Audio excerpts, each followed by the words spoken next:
Wow. Laugh. Tonight was was some my God, what kind of show did we just see? We had a Can We Coexist storyline happen on tonight's show 2 weeks before the Fatal 4-Way for the WWE Championship. And yeah, other than that, I don't know what we just witnessed. So regardless, we are here. We're going to be talking about it. And we are going to be discussing everything that happened tonight on Monday Night Raw, right here on Outside the Brand. So let's get right into it.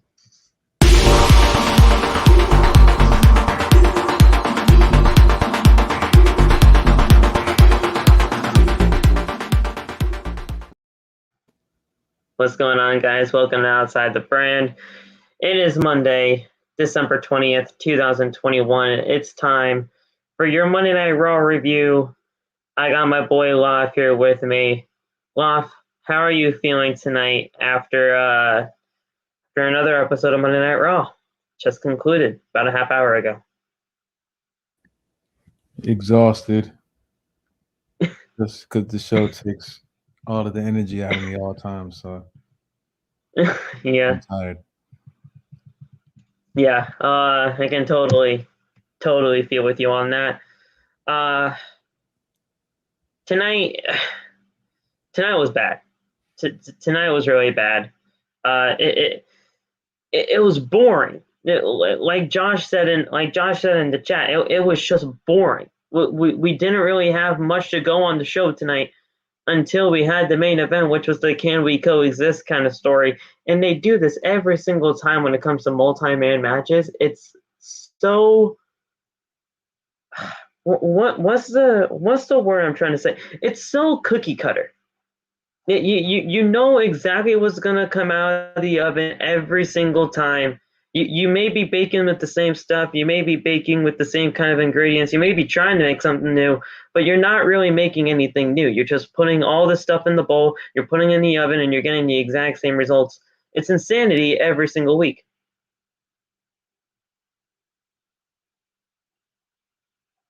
Like, insanity, the definition is doing the same stuff over and over again, expecting a different result, but you're doing the exact same shit over and over and over again, and you're getting the exact same shit every single time. A terrible product on a terrible night of professional wrestling on Monday night.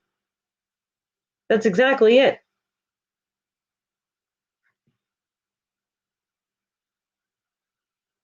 Yeah, I don't know. Parts of the show I was watching, I didn't want to fall asleep, but it was just like I felt like I was just watching a brick wall, like I wasn't watching anything. Yeah. I hate when I fall into like those dazes. I'm just sitting there, and I forget where I'm at. I forget I'm freaking live streaming, so I gotta like be aware for that. But at the same time, You I'm gotta watching pinch yourself terrible just to things. wake yourself up for the live. Yeah, I gotta make sure I'm not falling asleep, and at the same time, I'm not even like I'm falling asleep awake. You know, Yeah. my eyes are It's open. like you're falling I'm asleep with like, your eyes open. Yeah. yeah, I can see everything. It's just like this show is just like, oh my god. I mean, the pacing wasn't as bad as it usually is, so I give them a plus on that. Um, the pacing was definitely better, but I just didn't see a reason to care about 95% of anything. And the whole WWE Championship pictures pissed me off, so I didn't even wanna Yeah. involve myself in that. And since we already knew um, as soon as we saw Bobby and E in the same ring together, we're like, "Oh, here we go, coexist time." And then 15 minutes later, Sonya's oh my god. Did you hear what they said? Adam, Yes. Yes. you heard They, that? they, they said this was going to be the most interesting tag team match in all of Monday Night Raw history. What's interesting to me is I actually watched this fucking product. They're trolling us. I know they have to be trolling us. Vince was trolling us. They were everyone was the whole show was just trolling us tonight. They have to be. The fact that you legitimately think that this is the most interesting tag team match in all of Monday Night Raw history, you legitimately have to have your brain checked. If somebody legitimately thinks that, you need, I think you're probably the fucking problem. Because if you're accepting mediocrity here, then that's on you. That's on you. Don't accept mediocrity here, people. Only accept what your professional wrestling should look like. If this is what your professional wrestling should look like in the year 2022, and I'm saying 2022 because we're almost there. We're pretty much there. Then that's your problem. I'm sorry. Like, you should not accept mediocrity like this every week.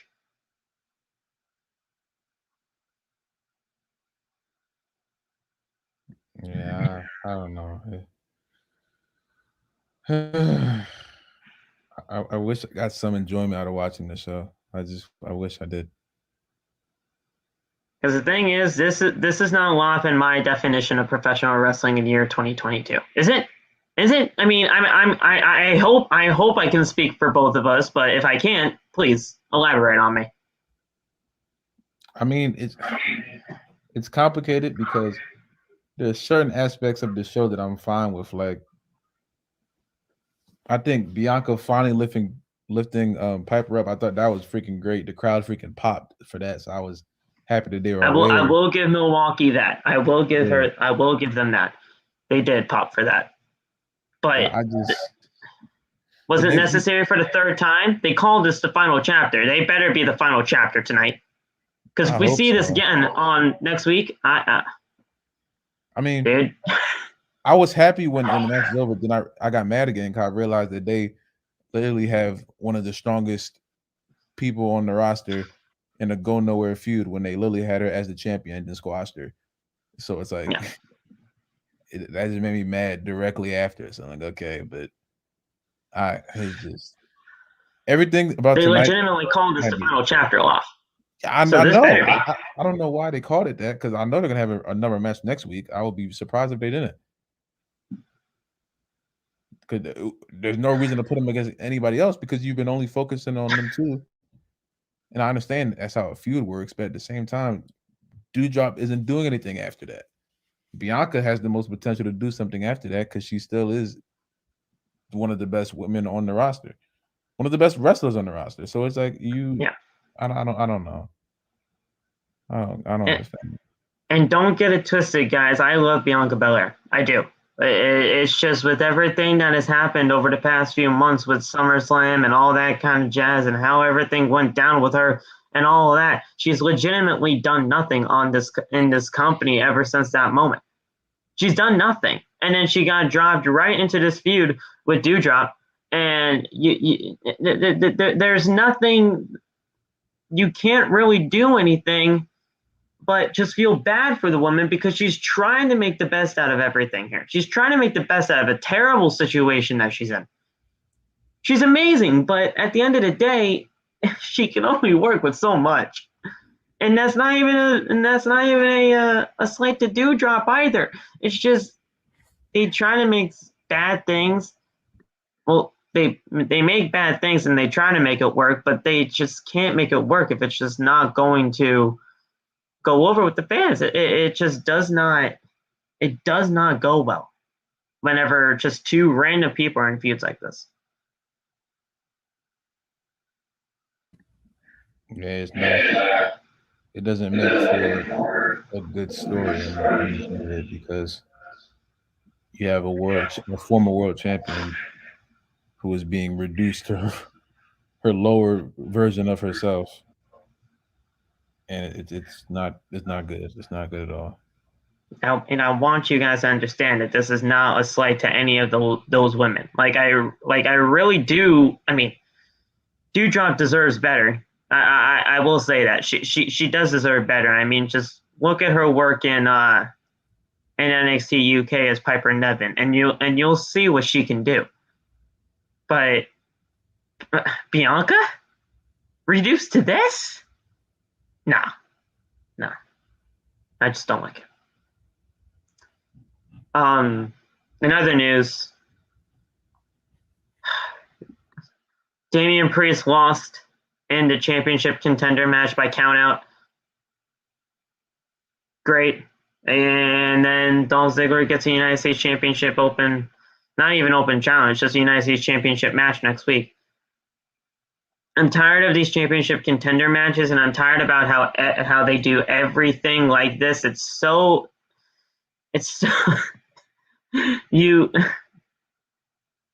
they book the same shit, and they expect different results. They expect that we care about it every single week. Yet we don't. Who cares about a Damian Priest Dolph Ziggler match for the United States title next week on Raw? Because I don't. Because what's gonna happen? Damian retains. Who expects Ziggler to win the title? I would like that to happen, but I know that's not happening.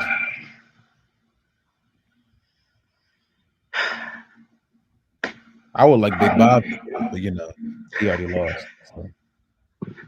Oh, Big Bob. See, that's another person they did terrible too. They did terribly wrong booking towards as well. Yeah. But guys, we're going to be talking about everything that happened here tonight on Monday Night Raw as much as we possibly can, and as decently as we possibly can. Because trust me, these shows are draining us.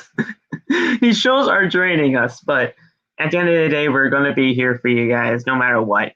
And I want to thank you guys so much for tuning into the show tonight. If you guys want to support the channel in any way that you possibly can, please go down to the bottom of the video, click that subscribe button as we're on the road to 500 subscribers. And also by clicking the bell, you guys will get notified every single time we post it. We put it to all notifications. So please make sure to do that. Also, go down, click that thumbs up button. If we can get this to 10 likes, that would be greatly appreciated. I don't even know if the like numbers actually even count anymore. I think it's just a like and a dislike. So just please like the video. It would not only help the channel, well, it would not only help us and our morale every single Monday, but it'll just help the channel get recommended to everybody on the YouTube algorithm and all that kind of stuff. So please hit that like button as hard as you possibly can. Also, if you missed anything on the channel from the past week, our Monday Night Raw review, our Tuesday's talk, that was with Suplex, and our Dynamite and our Friday Night SmackDown and Rampage review, all of that from last week is on the homepage, so you guys can go check that out whenever you possibly can. Also, Luff, here we go again. It's your music. You guys worked your asses off to get that music out there to everybody. It's Luff and Bash. You guys have that album, and it seems like it's been killing it. How's it been going so far? It's doing. It's moving the way I expected it to.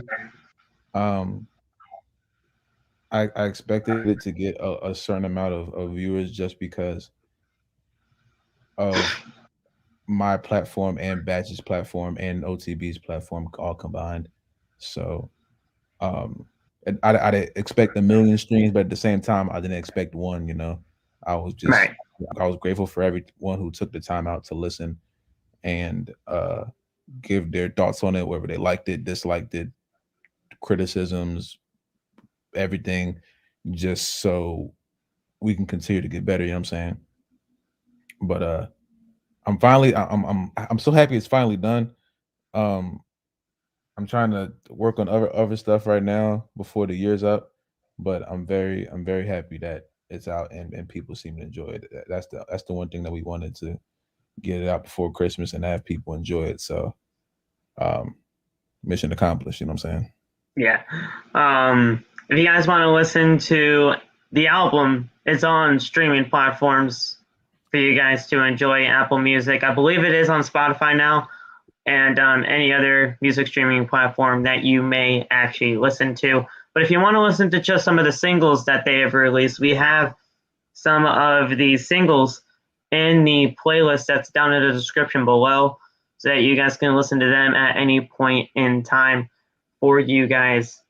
That's all right down there in the description. Also, all of our TikTok links are down in the description as well, so you guys can go follow us and just enjoy our TikTok journey. Before we get into the Monday Night Raw review, though, guys, I have to say something about a video that I posted earlier on today, and man, people were not happy about it. People were not happy about it. What did you do? Dude, you actually liked it just recently, the mid video. Oh god. That's why you turned off the comments? Yes. I was getting death threats, dude. Oh, what the hell? I was getting death threats. Well, being called an AEW mark, that's one thing. Whatever. But I was getting death threats. I was getting like family shit thrown at me. Guys, come on. I put in the fucking comments before I turned them off. It's a joke. They ain't gonna do nothing to you. They just talking. No. And no, here's the thing. I'm just saying, listen, guys. You have to know, you guys know me in the chat. So you guys obviously weren't the ones doing it. It's just these outsiders that just say, oh, and the Roman Reigns dick writers, dude. The Roman Reigns fan pages. Oh my god, dude. Holy crap. One of them was like, this man standing in front of a WWE poster, and he's saying all this stuff. I'm like, listen, I positioned myself like that for a fucking reason. It's a fucking joke. You'd be surprised what gets people angry these days, man. Huh? You'd be surprised what gets people angry these days. I'm like, you got to be mad about mad about the wrong shit sometimes. You know, guys, it's not that serious. I understand you guys weren't the ones doing it, so I'm not even trying to really address you. I'm just trying to get what's off my chest, because if people are legitimately throwing death threats at me and family shit just because of something that I said about WWE that was a fucking joke, people need to calm down. It was not that serious. It was not that deep. And the thing is, you guys still were the ones that looked at my video. It is actually doing pretty damn well for itself right now, and it's at 2,600 views. So you guys really need to figure out that, hey, not everything can be fucking taken seriously, you know? Just keep that in mind. Yeah. And then people were commenting on other videos just to say, oh my gosh, you turned off the comments. Turn on your fucking comments, kid. I give them you're blocked at that point. You are. I don't need that kind of a community here. I don't. But block. Get the fuck out of here. But yeah, guys. Also, Vince is a fucking menace. He legitimately admits that he loves firing people, and that he loves firing people close to the holidays. Don't be shocked if we come on here on Thursday. That's very scary. He just dead ass shit. It's scary, right? It seems like it's foreshadowing. He's letting you know, hey. It's a Christmas Eve. Someone's gonna get fucked up. Don't be shocked if we're here on Thursday, the day before Christmas Eve. Roman Reigns has been released. Or at least I just released a tiny video because actually no, I won't be at Maine yet. But don't be shocked if we're here on Thursday. Roman Reigns and Big E have been released. Yo, no. Budget. But Dude, don't say that. Budget cuts, man. I don't have enough money. They have too much Roman billions of Biggie, fucking your dollars. champions? They have too much billions of dollars just sitting there to cut some budget. Yeah. Forgot Keith Lee was cutting into your $17 billion, Vince. Yeah. Imagine waking up and there's just $18 billion in your bank account. And now saying, hey, Kevin Owens over the next 3 years is making $2 to $3 million like per year, which is great for Kevin Owens. That's not even a shot to Kevin. I think that's great. He got the money that he deserves because Kevin Owens is actually he's that damn good to have that. But yeah, you're doing that kind of a money, and then you're just going to be releasing Roman Reigns and Big E. That's insane. Don't worry, guys. They're not going to be released. Calm down. But yeah, guys. Yeah. So he admits that he loves firing people. I mean, there you go. And yeah. So there's that. I just wanted to have that little quick announcement because not everybody deserves comments like that, and it's it's just kind of really unnecessary. So I just hope you guys can accept that sometimes what I post here is a joke, and there's that. That's all I'm just gonna leave it for at that. But anyways, I want to thank you guys so much for joining us on the show. I already sold out. So if you guys can do all those things that I sold out for, so go ahead, go do that. And let's talk about Monday Night Raw, even though I really don't want to. How about Raw? All right, man. So, well, actually, the one good thing about Monday Night Raw was that I actually had some content to do for the Raw preview video that I had to do. They actually released like maybe 5-6 segments before the actual show started. So I was like, I actually have some like actual things to talk about during the preview. But yeah, all the stuff that were actually announced were pretty much shit. So take that for what you will. But yeah, we started off with Bobby Lashley's mission. That's what they legitimately call it, by the way, on WWE.com. Go live to the arena in Milwaukee. Our boy Nate is probably traveling home right now. Actually, probably not now. He's probably home. But listen, I don't know how far he is from there. But yeah, our boy Nate was there. So if he is driving home or if he is getting a ride home or whatever, be safe, my man. We'll see you. We'll see you possibly tomorrow for Tuesday. But we're here live in Milwaukee with Lashley and MVP in the ring.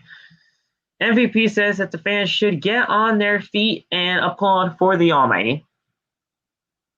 I'm not going to bow down to Bobby Lashley. If MVP has another thing fucking coming. Especially after last week, where he did what many people thought was going to be impossible. Beating Kevin Owens, beating Seth Rollins, and beating Big E in one night. MVP knows that the crowd is pathetic, so it's difficult for them to understand such Herculean tasks. Bobby Lashley is not Hercules. Where are they getting these kinds of analogies from? What Lashley did was like running the Boston Marathon and winning. Then going to the NBA Finals and winning. And then going 5 rounds with Francis Ngannou. There we go. Sorry, Francis, if I butchered it. And knocking him out. I thought they were going to mention something about Jake Paul, but thank God they didn't. Big E interrupts MVP and makes his way to the ring. Big E says congratulations to Bobby Lashley, and he did what he said he was going to do. But the Bobby Lashley he knows is strong, has a lot of sisters, and can do things on his own. Yet in came MVP, hit him with the cane, so maybe Lashley doesn't have the plums to go it alone. Lashley says that he does not need anyone's help. He could beat Big E any night of the week. Lashley asked MVP if he ever needed his help, and MVP said no, he did not. Phil. What's up? Nate got a picture of Rhea. Nate got a picture with Rhea Ripley? Yes. Look in the chat right now. Ain't no way, bruh.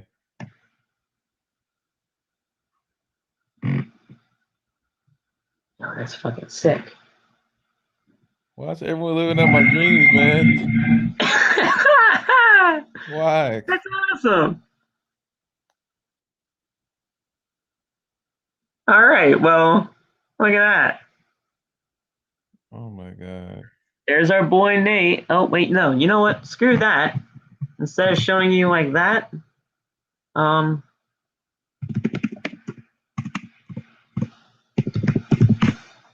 here, hold on 1 second, y'all. We're gonna get this for you. Because I do kind of want to show you that looks sick. And yeah, so you guys deserve to see that. Because it's our boy Nate, and he deserves to be recognized here on this show as well. So here we go. You guys hear some clicking? That's just my loud ass mouse.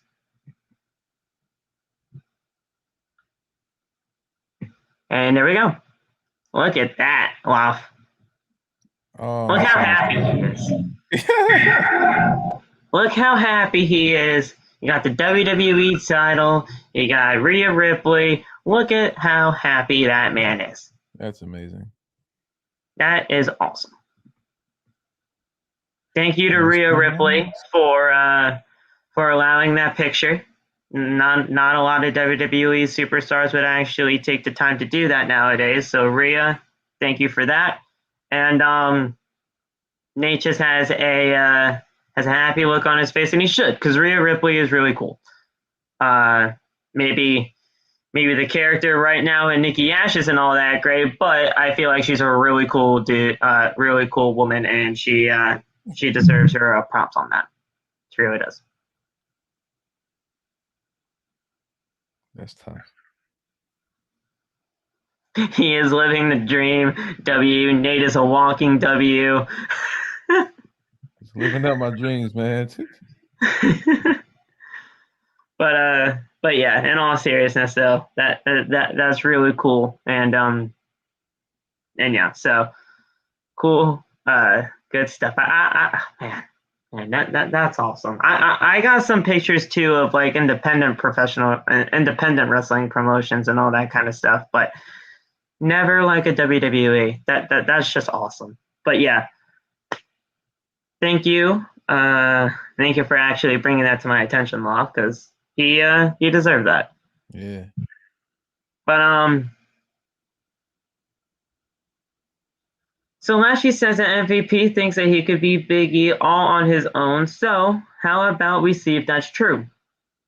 Lashley leaves the ring, and this is happening. Big E approaches MVP, who holds his cane like a baseball bat, about to swing on him.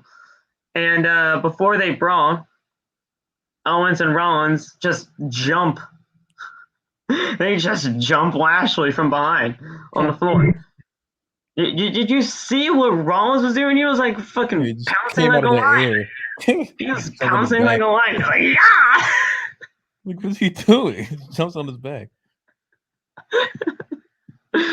So Owens and Rollins attack Lashley on the floor, and they send him into the post. Then Big E comes out and sends them into the barricade. KO and Seth get back into the ring where Lashley is and stomp him down. Then Owens holds him up for Seth. And Big E returns and takes out Owens, followed by Lashley slamming Rollins. Big E and Lashley are standing left alone in the ring, staring at each other. And as soon as that happened, can they coexist? Rung through my head. Boo. Boo. Oh, and by the way, this is like not even a half hour into the show yet. This is like the first 15 minutes. Milwaukee, I'm sorry, but you guys were dead. You guys were dead. I don't know what happened. Did you guys come to your show? Did you guys come to the show late? Because I did not hear any reaction from that crowd whatsoever. On any side.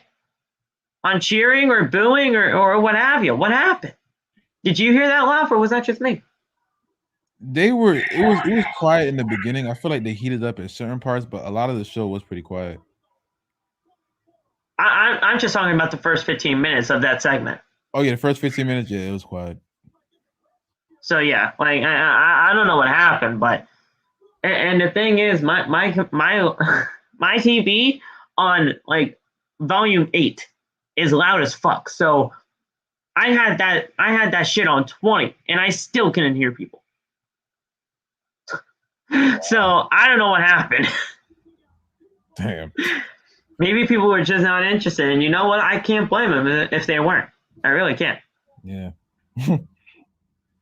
We come back from a commercial break, and Owens and Rollins are walking backstage, and KO is shouting that they need to take Lashley out before day 1. He says he's known him since 2004, and he keeps getting younger, then calls him a super jacked Benjamin Button. Whatever that is, I digress. What? Adam Pearce and Sonya Deville, they appear and they've come to the conclusion that a tag match is going to happen tonight. Lashley and Big E take on KO and Seth Rollins. They don't love it, but Pearce and Deville just walk off anyway. The big problem I have with this, man, how many heels and how many faces are in this situation right now? At this point of the show.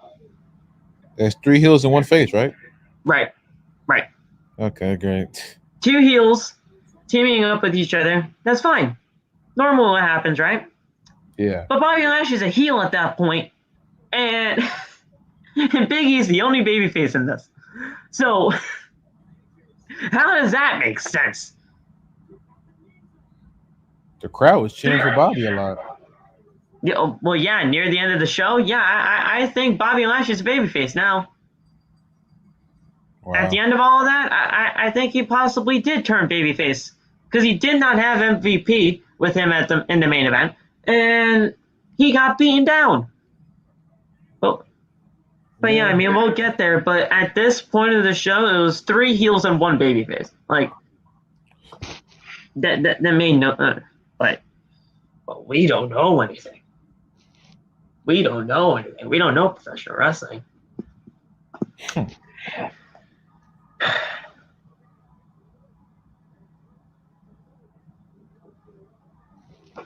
I had to ask that too. What the fuck was Seth Rollins wearing in this? That looks crazy. Like, what is that? Rollins. And the thing is, WWE actually tweeted that picture out and said, "Holy at real McFoley, what is Rollins wearing?" So obviously he was doing something McFoley related. I don't know. It don't look McFoley to me. His closet looks crazy, probably. Becky Lynch, there you go again, just picking out random shit, saying, "Here, put it on." Wow. Up next, guys, Bianca Belair took on Doudrop in the final chapter. Better be the final chapter. If it's not, I'm gonna have some problems. It's probably not going to be. decent match. You actually got a lot more time than I thought.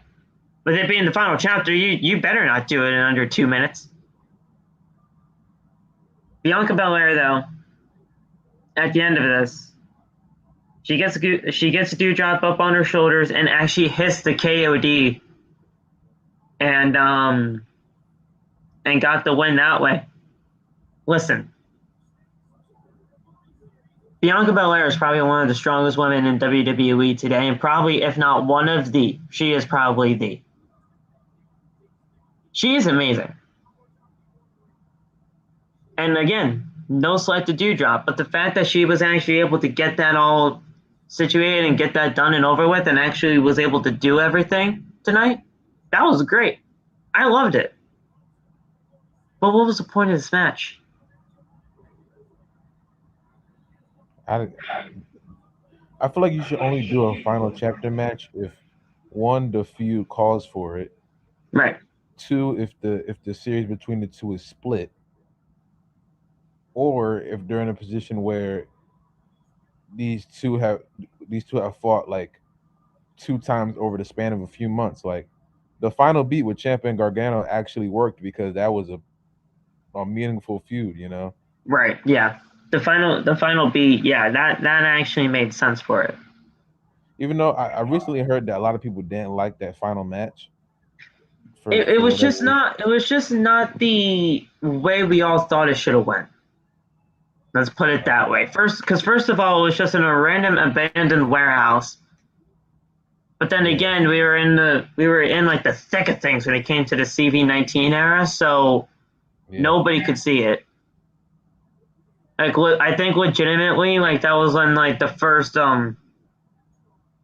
not quarantine, but like where everybody legitimately had to stay inside. Yeah.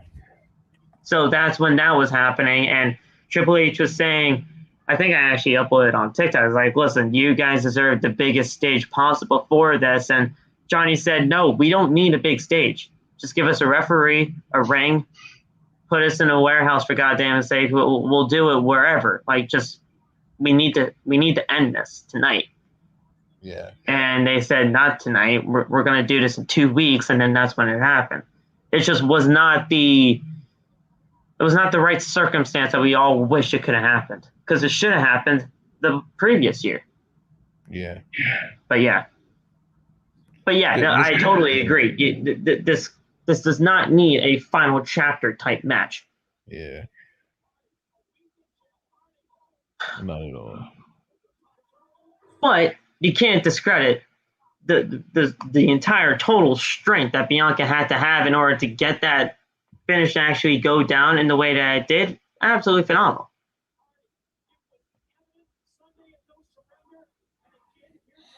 Or not really, because we all thought that could have happened anyway.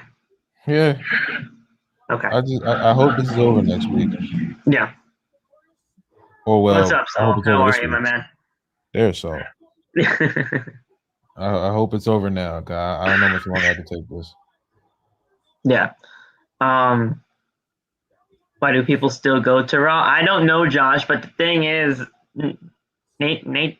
Well, I think Nate had tickets because of friends. I don't think he legitimately shouted out money to go to Raw. I think it was just a friends kind of thing, and hey, why not? But yeah, I don't think Nate legitimately just said, hey, I'm going to waste money to go to Raw tonight. No, I don't think that would ever happen. I think Nate knows better. But hey, if friends wanted to go, if friends wanted him to go, then he's obviously going to oblige. And it is Raw, so yeah. Up next, a match I was actually kind of looking forward to, and honestly, it was not that bad. Austin Theory and Finn Balor. Oh no, this was actually freaking awesome. Austin Theory can go. He's just annoying as all hell. Yeah, Austin Theory and Finn Balor are great. They actually work really well together. And at the end of the day, I mean, Finn Balor won. Coup de grace. Got it all done and everything. But take nothing away from Austin Theory. He looked really good in this match. Do I wish Austin Theory kind of got in the win here so that we can try to see something maybe go down the line with this? Maybe, but listen, Finn Balor needs some wins too after everything that he has been through over the past few months. So honestly, in that kind of respect, you're trying to feel like, all right, who really needs to win more? But at the end of the day, they had a really good showcase for Austin, and Finn Balor got the win. Yeah, I mean, it's my whole thing. Austin Theory is just that I think that he's annoying. He can wrestle. We all know that. It's just the annoying. Okay, so there's nothing talent wise that you don't like about him. Oh no, he's freaking awesome. If he was if he just came out there and didn't talk and didn't have the whole Tyler Breeze thing and wasn't getting slapped around by Vince every week and stuff like that, I would love the guy. But his character. Do you think do you think without this character, let's say he has a totally different character and he's not just taking selfies every single week? Do you think that he could be the future of this company? Yeah, definitely. He's a talent, you know. Yeah. Okay. It's kind of the same way I feel about Becky. It's just like she can wrestle, but the character is just insufferable, you know. So I can't really support it the way I want to. 'Cause I can't get past the persona, but he can go. I love his moveset. He's that freaking drop kick he does when he I don't know what you call it, but every time I see it, I know what it is. He always hits it like right on the button. It looks amazing, but he does like a backflip drop kicks kind of thing. It's insanely athletic. And the ATL, dude, I love the ATL. I do. That is a pretty nice move. The ATL got reversed into that 1916, I think. It was a reverse DDT type elbow kind of thing, elbow drop thing, and that's what set up the coup de grace. But that ATL, man, when he hits it, oh my god. Man, he's good. Yeah. I just put down the cell phone, stop getting slapped around by Vince and all that stuff. Then you'll be golden for me. Just try to save your job because he threatened to fire you tonight, Austin. He might be dead ass about that too. You might have to watch out. Yeah. Like people like he's saying this is a great thing that he's being that Vince actually took him under his wing. Nah, dude. Honestly, that's a bad thing. That's honestly a really bad thing. You know how many people he has ruined over the course of the years in WWE? Don't be a puppet, please. Please, for the love of God, you have a future in this company. If they ever choose to do it with you, you have a future. Don't be a puppet. You don't have to follow him every single time. Plus, you're just gonna get slapped for it or either fired. Like don't be a puppet, because we've seen puppets here in this industry before, and it's ended a lot worse. Yeah. So, I believe at this point this was the Miz TV segment. So yeah, we had Miz TV next with AJ Styles and Omos. Pretty much okay. All of this was just pretty much to set up everything for the next tag team match that was happening on the show.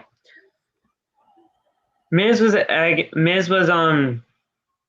AJ Styles on, saying, "Well, we had Omos and I had a discussion backstage before you came up to us, and he was pretty much saying that he feels that you've been holding him back over the course of the few months that you guys have been together and over the course of him being in WWE.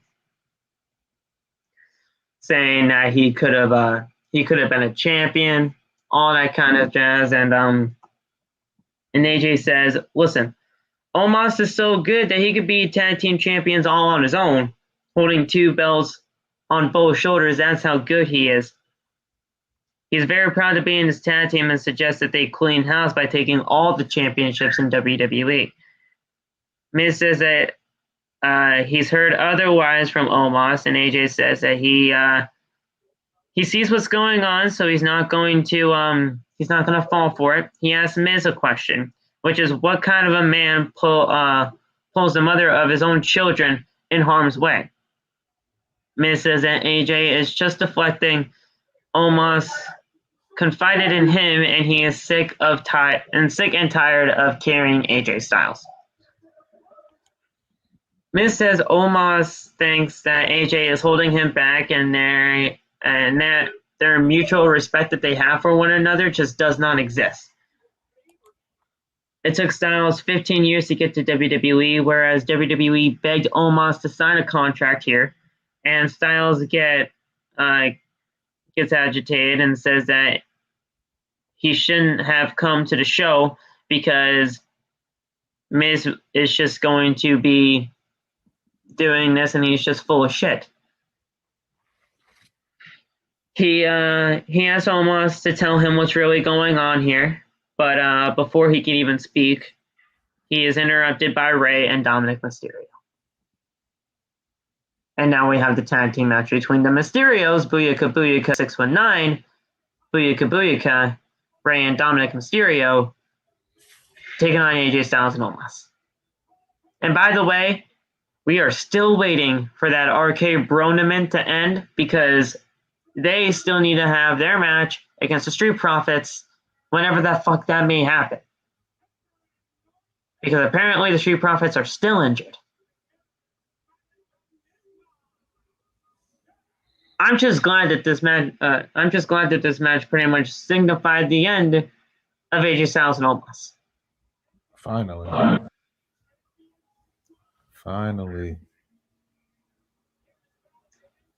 Rhea and Dominic won. They rolled up AJ and scored the pinfall. So AJ got pinned again, but honestly, this wasn't for a good reason because AJ got frustrated that Omos was not there to break up the pin, and he's saying that he's an ungrateful piece of trash. Omos shoves Styles back and tries to get into the ring, but Styles kicks him a few times. Styles gets shoved back to the other side of the ring, and he rolls onto the apron. Styles forearms Omos and gets ready for the phenomenal forearm, but Omos catches him in a military press, and Omos gets on the microphone and says, "Next time you see me, it's going to be in a match against you." Trash ass. Whatever trash ass is. Do you know what a trash ass is, Love? I think I don't know. I'm not sure why he just screamed trash ass at him. I think he called him trash. He was like, "Yo, trash ass." Like I don't know. He got to work on the mic stuff.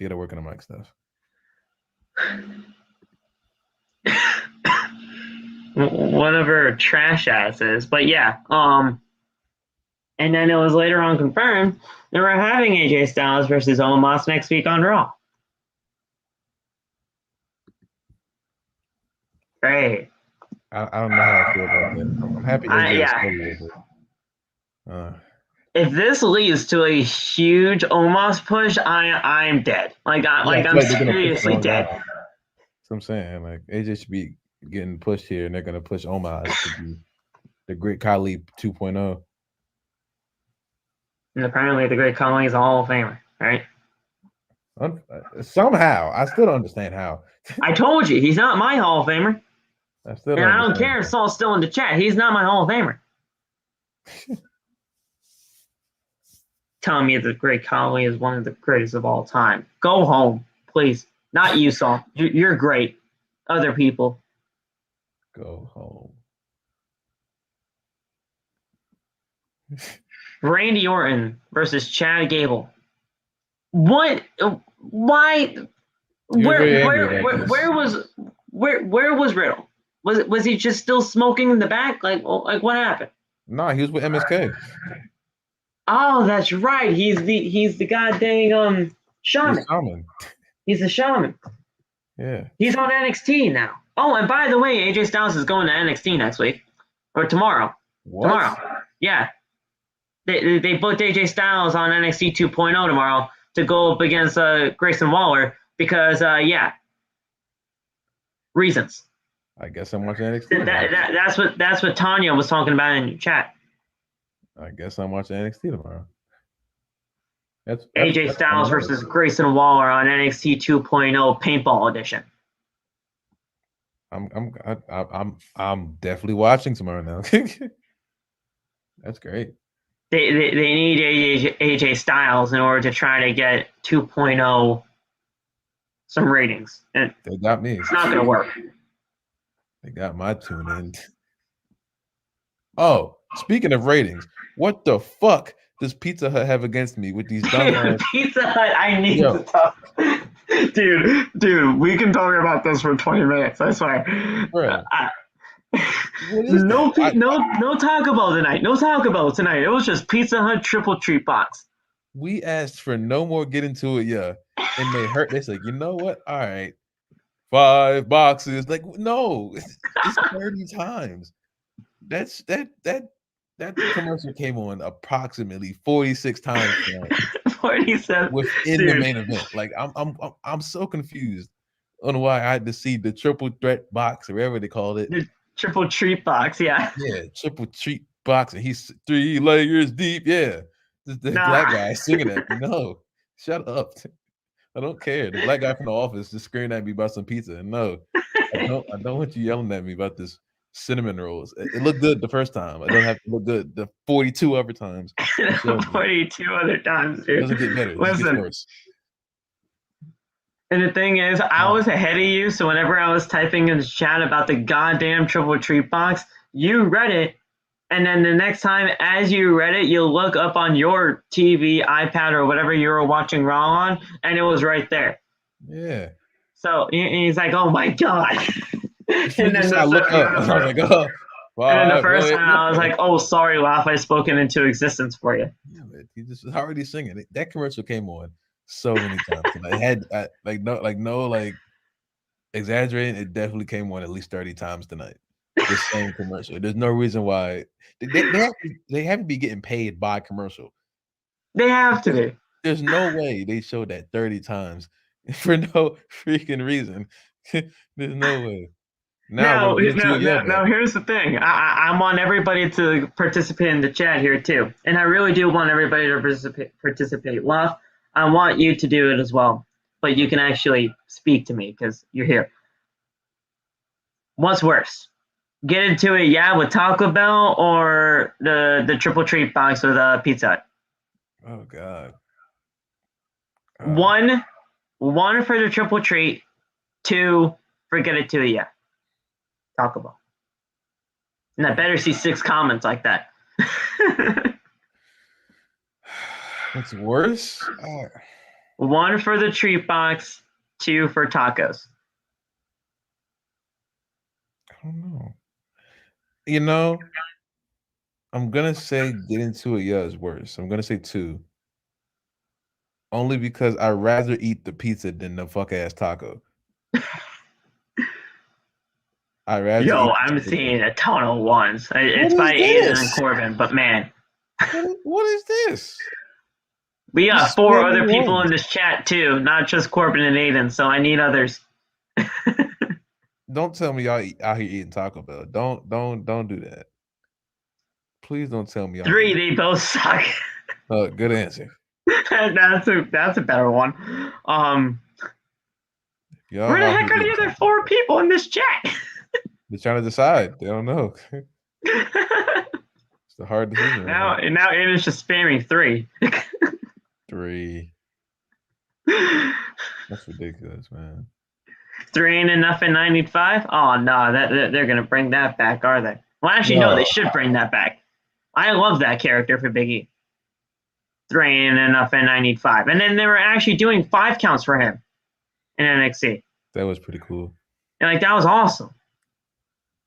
But now he's just shaking his hips as WWE champion. New Day rocks. They making me hate Pizza Hut. Listen. There are so many things that we can talk about for pizza. Like I don't know what everybody's pizzas tastes are like whenever they need to order out for pizza. But man, People might actually hate Pizza Hut after every single Pizza Hut triple treat box commercials that we got tonight. Pizza time. Pizza time. Oh yeah, the pizza time. Pizza time. I gotta say, pizza time. Oh my god, that was awesome in the chat today, bro. Pizza time. And then I had to do the dancing scene. Look, Tom Holland and Andrew will never be able to tell me that it's pizza time. Or do a dance coming out of the department store for no reason. Don't worry, guys. That's not a spoiler for the new one. That we were just talking about older movies. That was Spider-Man 3, if I'm not mistaken. Overly hated movie, by the way. Yeah, listen. That dance scene. I know everybody says that that's cringe, but oh my god, I wanted to dance with it. I did. Wanted to. I was doing it. Yeah, I wanted to do it. Dude, I was watching Spider-Man Homecoming today. I forgot how good that movie was. Oh my god. I haven't seen that in a while. That movie was so good. I was watching Spider-Man 3 earlier. And again, Zendaya, oh my god, her acting is great. Everything that Zendaya does is great. Tom Holland is just with her. I'm like, hey, why, He gets to be Spider-Man and be with Zendaya. I just think that's the best life ever. Wait, so Tom and Zendaya are actually a thing? I did hear about that. I just wanted to make sure. Yeah. Dude, that's awesome. Congratulations, Tom Holland, on actually getting with Zendaya. That is awesome. He's so cool. Is that new? Is it because of this movie or? I don't know. All I know is that he gets to play Spider-Man and have Zendaya, and I just think that's the best of life. I don't know if this relationship just was because of the movies that they did together, but hey, at the end of the day, that's a fucking great relationship. I'm happy for them. What I'm not happy about though, Randy Orton and Chad Gable. What was this? Yeah, that was weird. I wasn't mad at it, but it was just weird. Randy Orton won. Counters Gable and hits an RKO. And listen, Gable on that RKO though. Great selling, my man. Great selling. That was just an awesome, he legitimately almost landed on his neck. He pretty much did. Just sold perfectly. After the match, Otis rushes into the ring. He is sprinting to the ring. Gets inside, and Orton tries to RKO him, but gets shoved away, and he leaps out the ring. So let's not be shocked if Otis versus Randy Orton happens next week, or Riddle returns from his break, and goes up against Otis. I hate how the commentators were like, "Oh my god, he can't RKO somebody," when they literally had a storyline where Randy was trying to RKO Brock, and then RKO'd him out of nowhere one day. Right. And they did that. That was a while ago. I feel like. I think that was SummerSlam 2017. I don't even remember. Orton versus. I remember seeing Randy come from behind him and then RKO him out of nowhere. I remember that, but that's all I remember. 2016. Aiden said 2016. 2016. Really? Why am I getting 2014 on here? What the hell is that? Dude, that did not happen in 2014.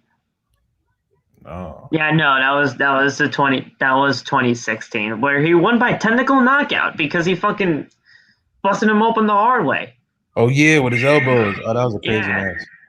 That was a crazy. And then all of a sudden we were getting teases. Oh my gosh, at WrestleMania this year it's going to be Shane McMahon versus Brock Lesnar. Never happened. Thank God.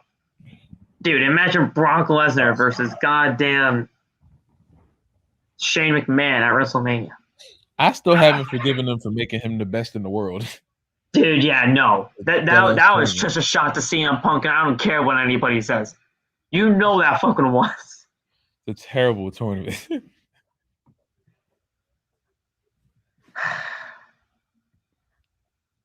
Championship contender match.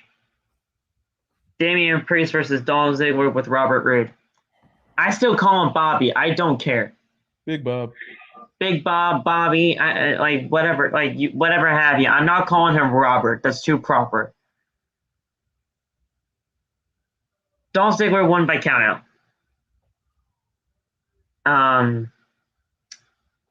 So yeah.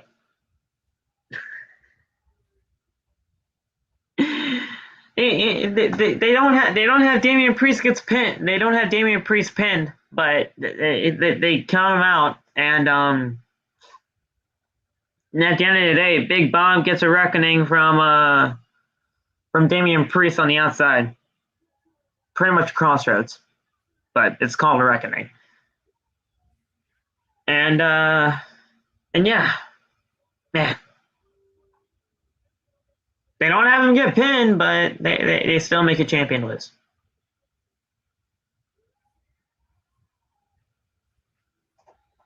I don't know.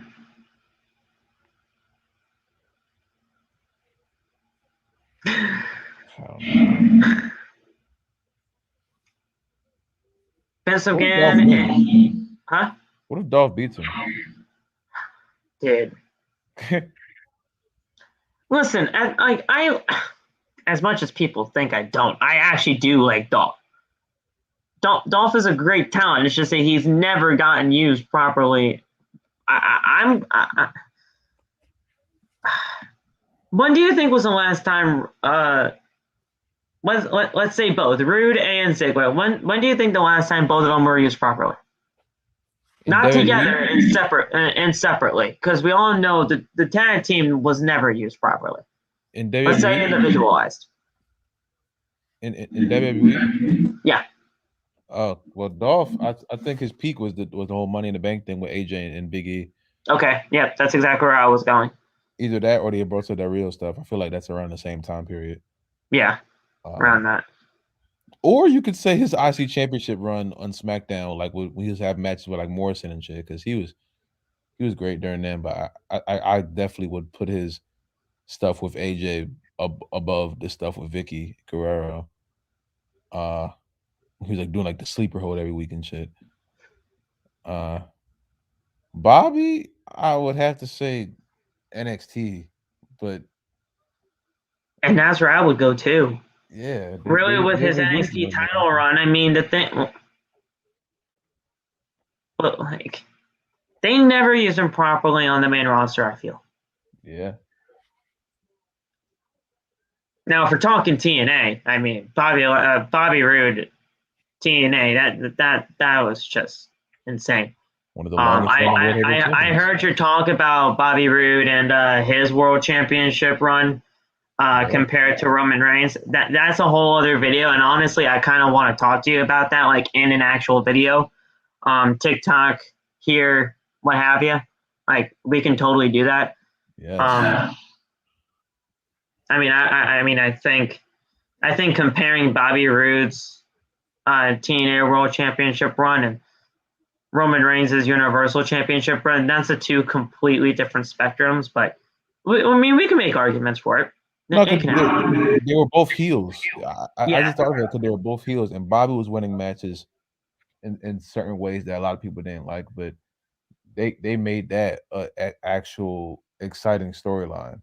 Yeah, I mean, we can make arguments for that, and we can make video like a video on it. But at the end of the day, Ziggler and Roode are such great talents, and so, I mean, he was the United States champion. Extremely forgettable. Exactly. That was so forgettable. Honestly, at the end of the day, I might have actually completely forgot that he was the United States champion until you typed that out. Yeah. And again, it's not his fault. Because at the end of the day, these mid-championship, these mid-card championship reigns in WWE, they don't mean anything. And by the looks of it, I don't think the United States title reign lasted that long. I don't remember. But at this point, this was the time where Vince was threatening to fire everybody because he was writing in his notepad probably the names that he was going to be firing next. And Austin walks in, he apologizes for losing tonight, but he came back because he attacked Balor and in a very calculated, vicious attack. McMahon says, I enjoyed what you did, but you lost. And at the end of the day, I might just fire you. I enjoy firing people. I enjoy firing people, especially close to the holiday season. It's fun. And at the end of the day, it makes my tummy feel warm, just like I had a nice warm cooked meal, probably from Titus Catering. But he's like, you know what? I'm going to give you a second chance, and I'm going to have you go up against Finn Balor again next week on Monday Night Raw. Austin thanks him, and he leaves. He admits that he fires people for enjoyment. Who says that? Yeah, no. Like I said, don't be shocked if we're here on Thursday. Because that, to me, really seems like a foreshadow. Wouldn't be surprised.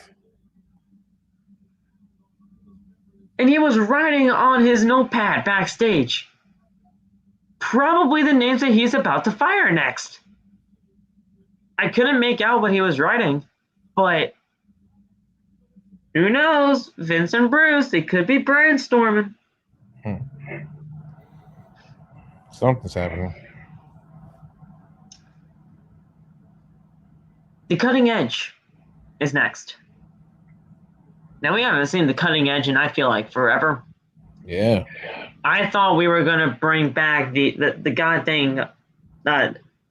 What did they call that? Like he had like a TV screen, right? Or am I thinking of another WWE talk show? You're probably thinking of Jericho. I know Jericho had the highlight reel. Oh yeah, Jericho had the highlight reel, and he had the Jeritron 5000 or whatever number it was. But yeah, Christian had like a peep show or some shit. Yeah, so I thought we were gonna have like some actual big set for that, but nah, this is 2021 going into 2022. They don't go all out on big sets or anything like that. They just put two big chairs in the ring, saying, "Oh yeah, that's your show." I just thought about something. Yeah, I'm kind of going back. We already talked about this, but when we talk about the shaman stuff, wasn't John Morrison's name the Shaman of Sexy like back? Yes. Okay. Yes. Okay. That just hit my brain. I was like, huh. They missed the opportunity with that. They didn't release it. They missed an opportunity, and of course they fired his ass. Okay, I'm sorry. I just because he's old. Because John Morrison's old. Wow, he's old. He's old. Because John Morrison's old and he does not know professional wrestling. Wow. He's not old, guys. He was in the best shape of his goddamn life, I feel. Still moving like he did all those years ago. But yeah, he's old, and that's why they fired him. Yeah. So it's Edge. It's another episode of The Cutting Edge, and his guest tonight was Maryse. This was honestly probably going to get really interesting because I had no idea what Maryse was going to be out here for, up until the point where she started talking. Because she started had this whole therapy session with Edge. And she sits right on the opposite side of the ring from Edge, and he asks her how frustrating it is to be married to The Miz. But she says that they're not going to be friends here. She just came on here to talk, just to use the platform as a way to talk some things out. That's it. Miz, okay, so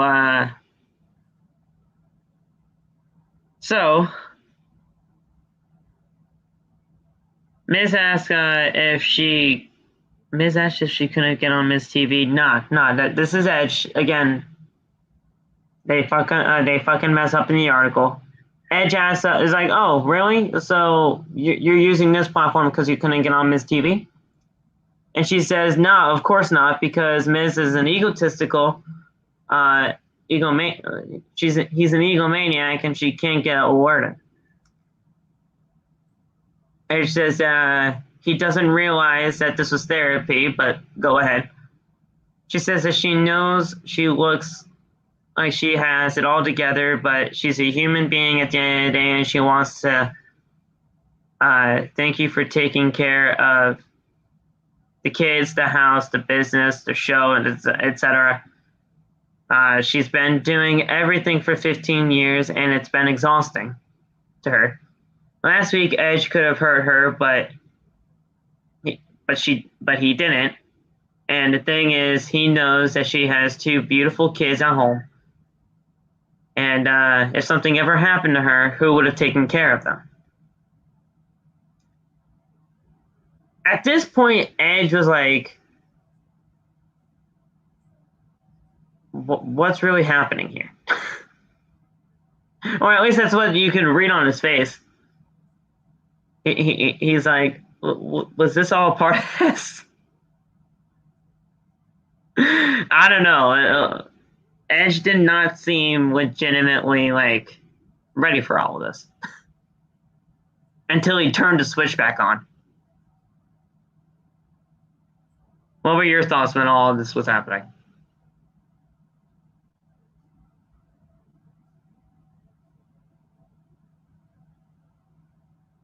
I think Loft died. Loft, did you die? Guys.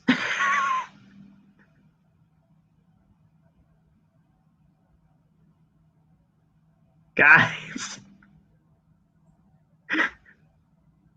Is someone here?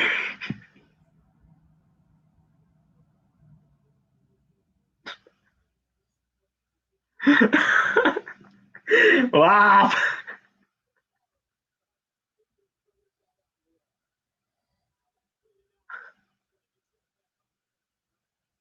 I don't think he's here anymore.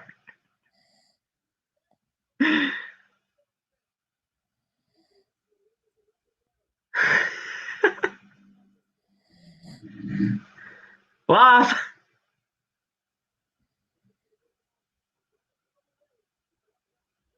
Oh my god, he's legitimately not here.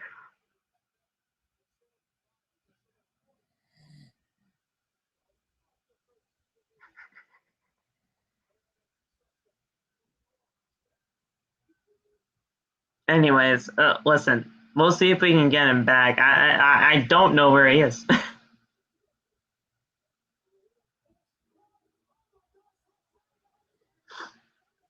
So she asked Edge if he would ever do this to Beth. And Edge then sarcastically apologizes and says that her life is some terrible country song. Edge asks if anyone is going to be buying this crap, and then says that it's obvious that she is here as a tactic so Miz can sneak attack him. Edge says no, he would never do this to his wife because he respects her. Edge tells Miz to get out here, and his music hits, and he comes from behind, but Edge attacks him instead because he knew it was coming.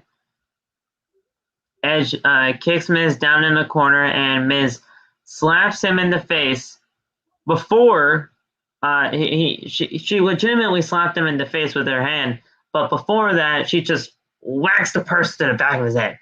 Like, damn.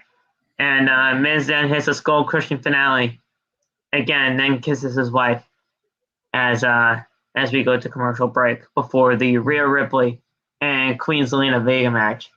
I'd ask Loff about everything that happened on Miz TV and what he's thought about it, but he's not here anymore. He got kidnapped by the Undertaker.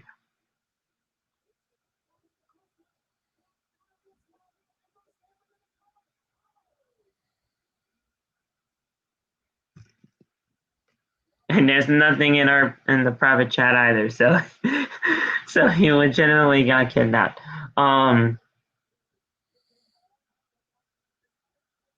Like how Edge isn't a stupid baby face like everyone else.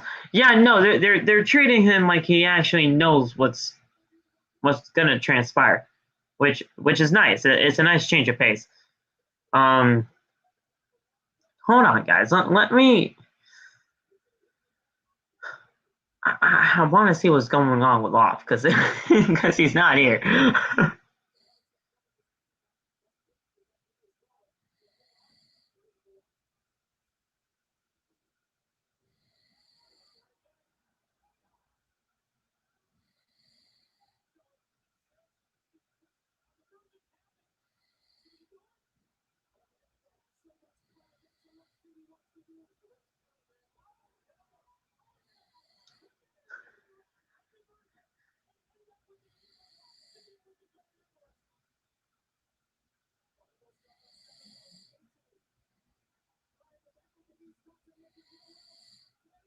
I think he's asleep, guys. That's the thing. I think he might be asleep.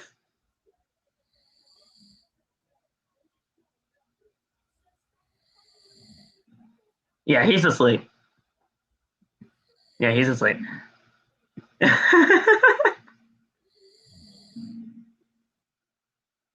Yeah, he's asleep. All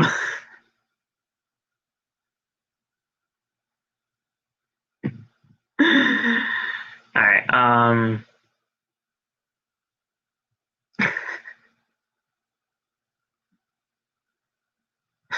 Yeah, he's asleep. So I'm just gonna let him be.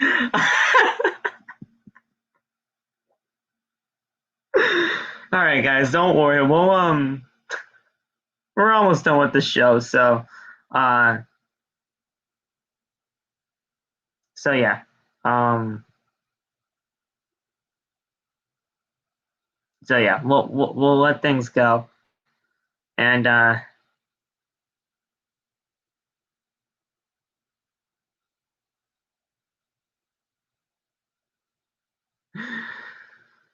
okay.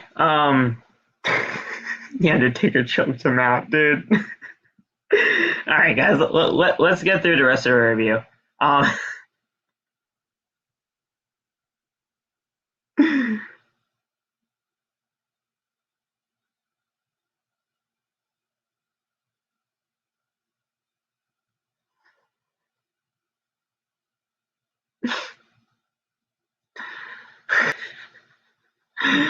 the group chat's going crazy right now. I told them what happened. Um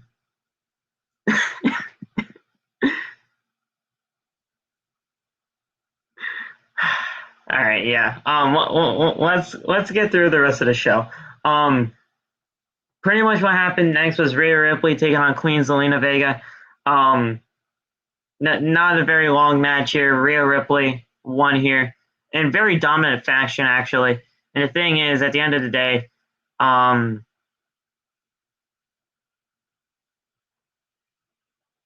Rhea Ripley just looks way better with no Nikki Ash out there, and that's just a fact. That'll be one of the top 10 OTB moments of all time. Oh yeah, 100%. Loft falling asleep on stream. There you go. Good job, Loft. In all seriousness, though, hey, Monday Night Raw almost put me to sleep tonight. So there you go. It's legitimately a live action right there. I'm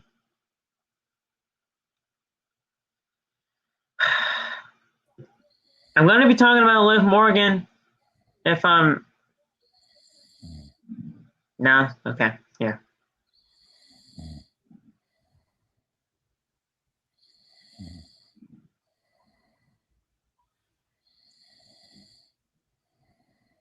I'm leaving this open so that you guys can screen record it.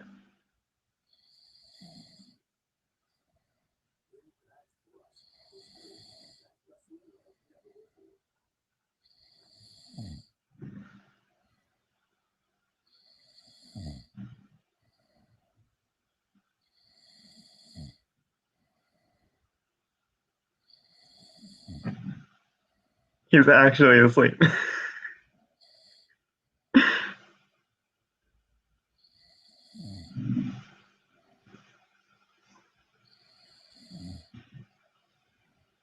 Hold on, guys.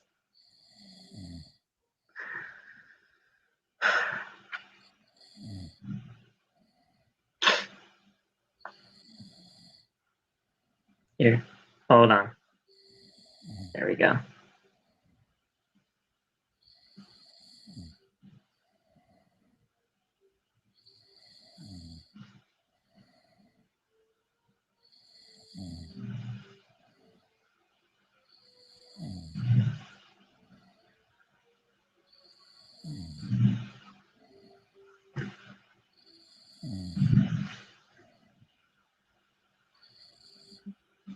I'm trying to get them all back in here.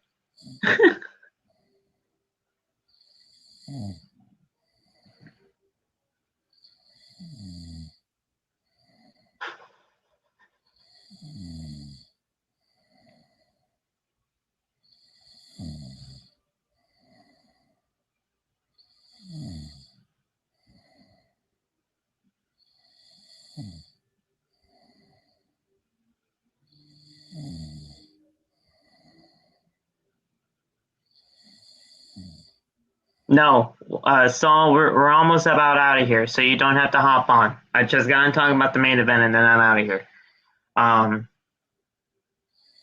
Don't hop on just to wake him up. That. I was gonna talk about Liv Morgan, but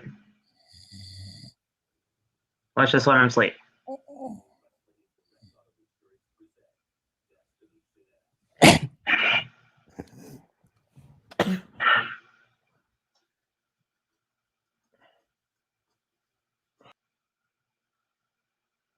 I don't know what that was, but man. Big E and Bob taking on Seth Rollins and Kevin Owens. He muted himself. So, yeah. Pretty damn good match at the end of it all. Bobby Lashley spears Big E.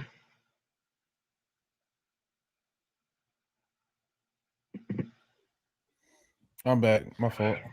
It's all right. What happened? Everything started happening really bad. I can't do this laptop anymore, man. I heard you sleeping. I wasn't asleep.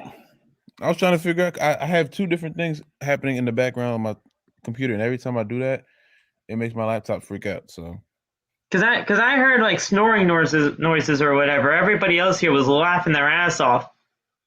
I'm in the same room as my sister. You probably heard that. She's okay. It was her. Yeah. Okay. Then I don't know what was happening because you missed the. Well, you didn't really miss much. We were talking about the Rhea Ripley squash match, and then the Miz and Maryse pretty much slapping the hell out of Edge at the end of the Edge segment.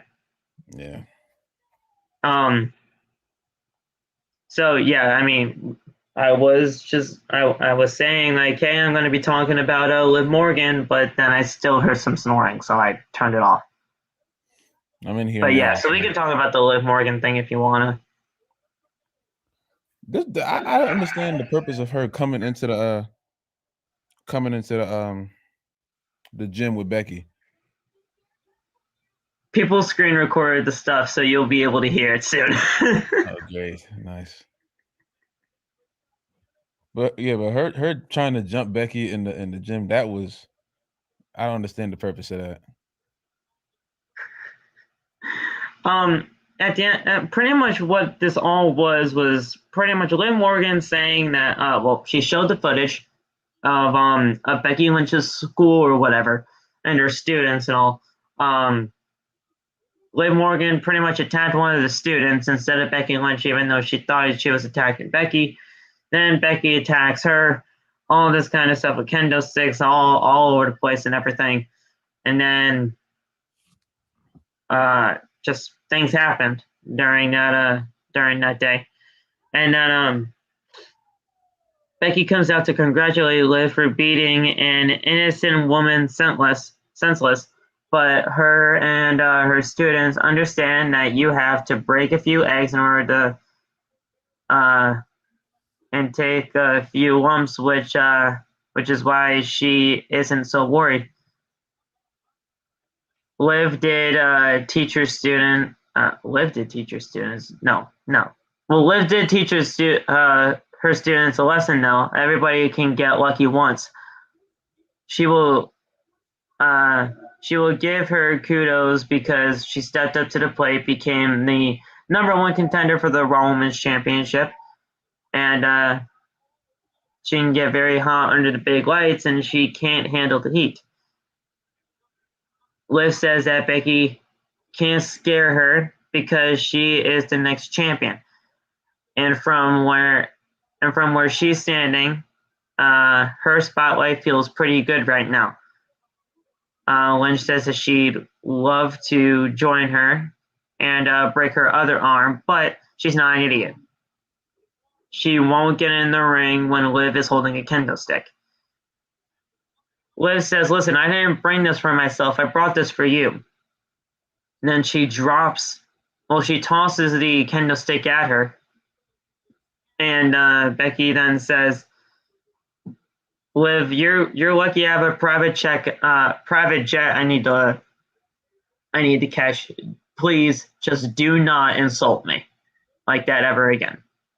And then she just leaves.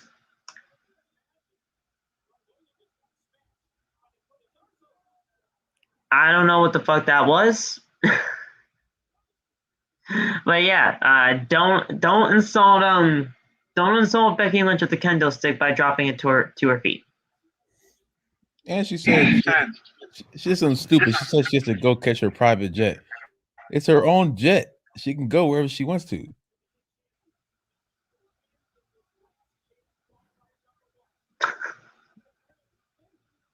I don't know.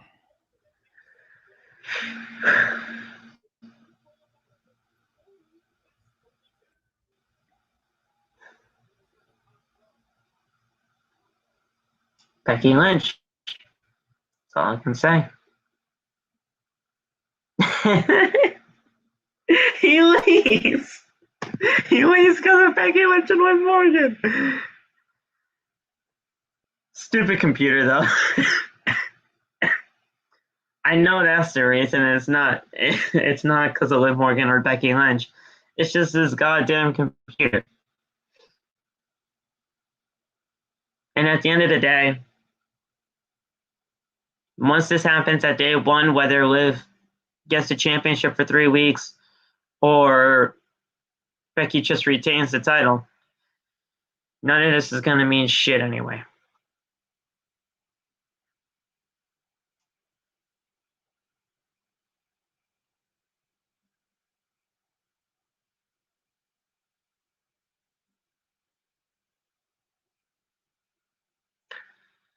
So, Kane has him now? Okay.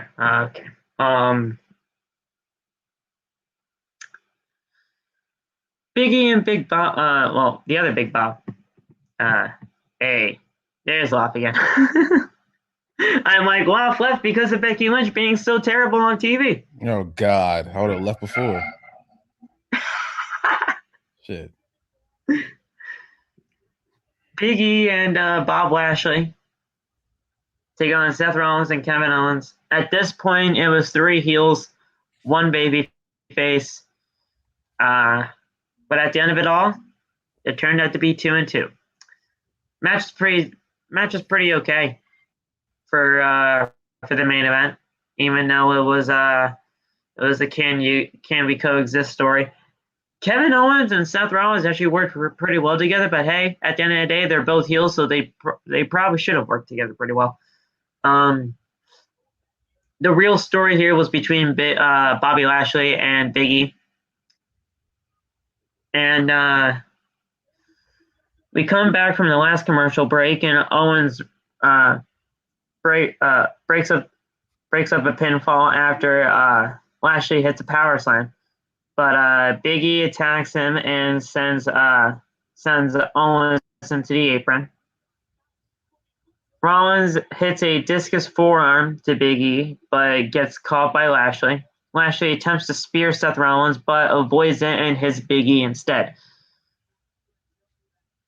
It says here that Lashley started to pin Big E and got the win, but that can't happen in a tag match. So I don't know what happened after that. But what I feel like though, and this is what I'm getting from other people that I've talked to after this ending, and all that. And I've tried to see some clips from here and there, but to me that ending seems seriously botched. Because it looked like Seth Rollins was supposed to break up something, but he wasn't there in time, and Big E and Bob Lashley, they got the win. I don't know. Did anything seem really off to you after that ending? I don't think so. I mean, I'm thinking about it now. Everybody that I'm talking to seems that it's a botched finish. I don't know. Maybe I just didn't notice it. I don't know.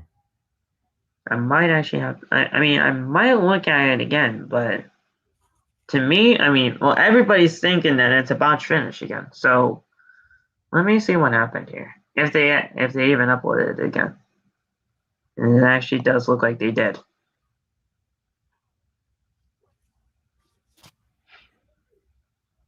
So yeah, I can't really show you guys, but so leapfrog into the spear to Big E. Kevin Owens runs in, almost hits a stunner, gets pushed off. Spear. 1, 2, 3. Okay. So he hit a spear on Kevin Owens. 1, 2, 3. Rollins all of a sudden just comes in the frame and was about to do the stomp on Bobby Lashley. But the referee already hit a 3. Okay. Oh, you think Seth came in late? I think Seth came in late. Oh, yeah, that did look a little weird. I thought that was on purpose. Oh. Shit, you might be right. Because then Seth was talking to the referee saying, hey, no, that wasn't a 3. I broke it up. And the referee is like, no, that was a 3. And he rung the bell. So yeah, I think this was botched. Wow, I mean, you might be right in that. So then after all of that, then they did the attack on Bobby Lashley with the apron power bomb and the stomp on the steel steps. I think this was botched. You might just be right in that sense. And if you guys really want to look for it yourself, they have it on their WWE YouTube channel. Or heck, I might do some content for TikTok. But yeah, I think this could have been botched tonight. That's possible.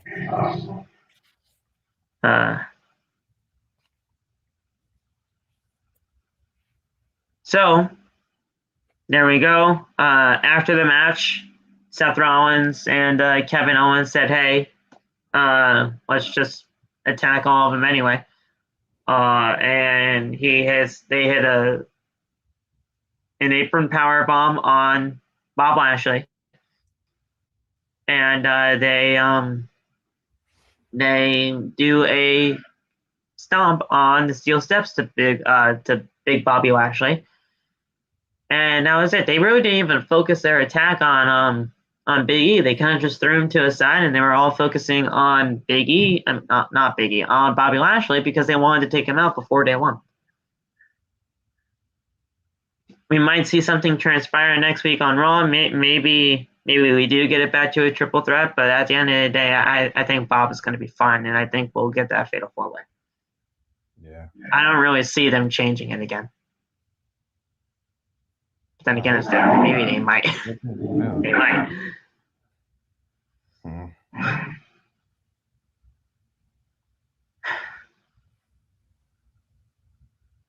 You know what, so I'm not even going to be shocked if that happens. I'm not going to be shocked if Goldberg finds his way into the Rumble. Oh, God. You probably manifested it, so thank you very much. But yeah, that was your Monday Night Raw, guys. I mean, we saw a Can They Coexist story. We saw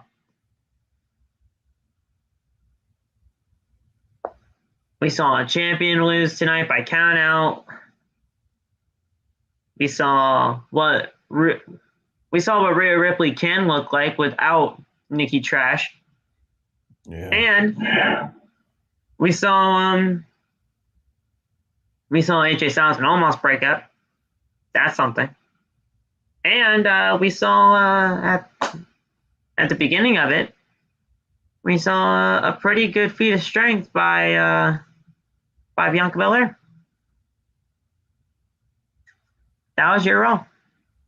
Oh, and let's not forget, Law fell asleep on stream tonight. Cat. I know you did, man. I know you did. Cat. Stupid computer, man. You need to have some work done on that. Or, okay, hey, Christmas is coming up, bro. Let's hope for the best. Oh, shit. What you mean? I want a PS5. Fuck the laptops. If anything, I need the laptop for Christmas. Shit. I can't use this thing without it having it be plugged in. That's how bad it is right now. That's bad. Oh my God. Yeah, like if I legitimately take this plug out, the stream's done. The stream's dead. You'd be here alone. Wow. So yeah, that's why I have to have it plugged in every single time. Wow. But that's it, guys. Thank you so much for tuning in. We don't know who's going to be on tomorrow's stream with us, whether that is Anthony or whether that might be Suplex again. I don't know.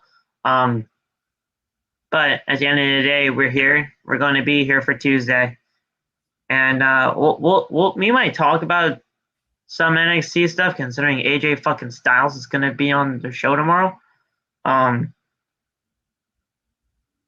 yeah, that's just another desperate attempt for a rating boost, but it might not even go up to 500,000 this week.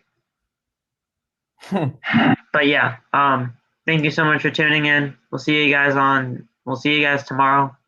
And then on Wednesday, my guy, we got a New Year's bash for AEW. So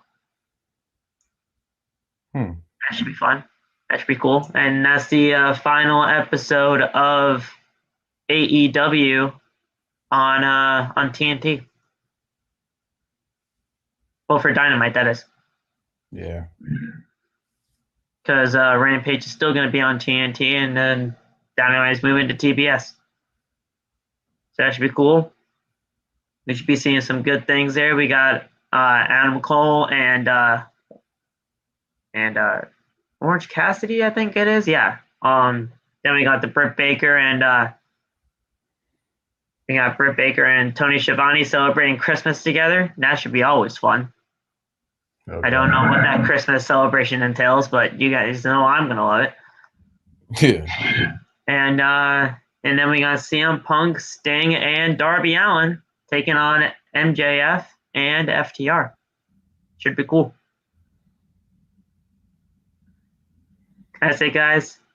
see you guys tomorrow on Tuesday for your random talks, and we'll talk to you guys at that stream. Peace.